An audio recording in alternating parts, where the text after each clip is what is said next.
मनीष कश्यप, कितने लोग जानते हैं उसको? मनीष कश्यप को सभी लोग जानते हैं। आप सभी को पता है कि वो हमारे लिए कभी नहीं है। मनीष कश्यप आप सभी के लिए लड़ाई लड़ते लड़ते आज जेल में बंद है, और उस बेटे के लिए आप सभी के हृदय में कितना मोह रखता है। एक बार हम सभी चाहेंगे मनीष कश्यप के नाम का जय जयकार हो। मनीष कश्यप जिंदाबाद। कारण क्या है कि उस बेटे ने सीखा है आप सभी के लिए, और उस बेटे को आज उसकी मां रो रही है, 8 महीने से वो कारावास में बंद है। तो उस भाई के लिए हमारा प्यार हम दौरान में उसके साथ जाते थे। आज दुर्भाग्य के हम अकेले हैं, हमारे भाई बहुत है, लेकिन उसकी कमी फल रही है। तो अपने बेटे को आप लोग भूलिएगा नहीं, मनीष कश्यप को अपने दिलों में बसा कर रखिएगा, क्योंकि आने वाले समय में बिहार का बहुत बड़ा भविष्य है। यही आपकी मांग के साथ आप सभी से विदा लेते हैं। जय जय श्री राम, जय श्री राम। कौन कौन धन्यवाद आपका।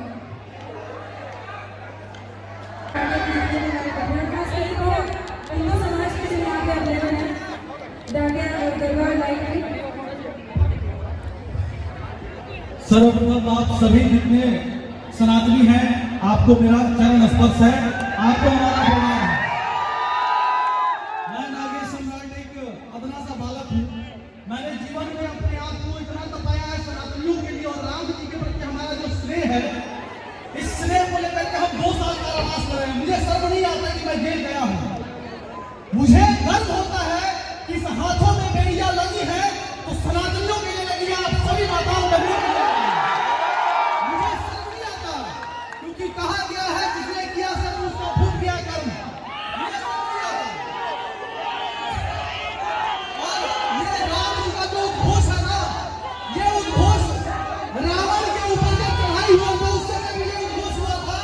और हमारे बीच जो कुरीतियां है, इसको खत्म करने के लिए भी हम लोग श्री राम का उद्घोष करेंगे। मेरे साथ आपको एक बार आवाज लगाएंगे, जय श्री राम, जय श्री राम।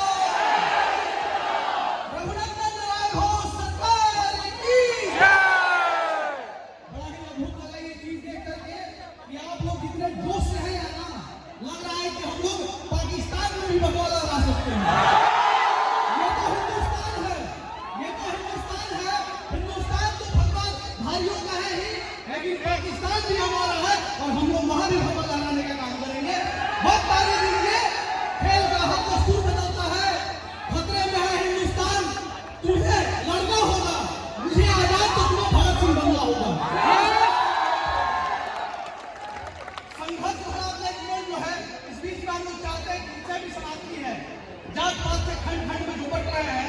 आपको पता हो कि बिहार में अभी जाति जनगणना हुआ, जिसमें सनातनियों को बांट करके 82% कर दिया गया, लेकिन किसी मुसलमान का 1% भी गणना नहीं किया गया।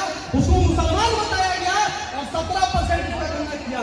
इतने शर्म की बात है कि हम सनातनियों के नेताओं बांट देते हैं और हम लोग बढ़ जाते हैं जात पात में। यहाँ पे इतने सारे लोग क्यों आए हैं? क्योंकि दशहरा का गांजा महोत्सव है। ये सभी ने जो आयोजन किया है, हमारा भाई हृदय से धन्यवाद देते हैं कि इतने सनातनी यहाँ आए हुए हैं। लेकिन आप सभी को भी गर्व होना चाहिए कि आप लोग अपने आप में भागिए कि हम सनातनी किस डगर पर बन रहे हैं। यहाँ बहुत सारे लोग संत माइकल में, संत जेवियर में पढ़ते होंगे, लेकिन बहुत कम लोगों को हनुमान चालीसा यहाँ आता होगा। मैं कहूँगा एक बार हाथ उठाइए किसको हनुमान चालीसा आता है। और इतने लोग उठाए, हम किसी को बुला के अगर पूछ लिए तो ये मत कहिएगा कि भैया हमको आता नहीं है। देखिए अब हाथ डाउन होना शुरू हो गया।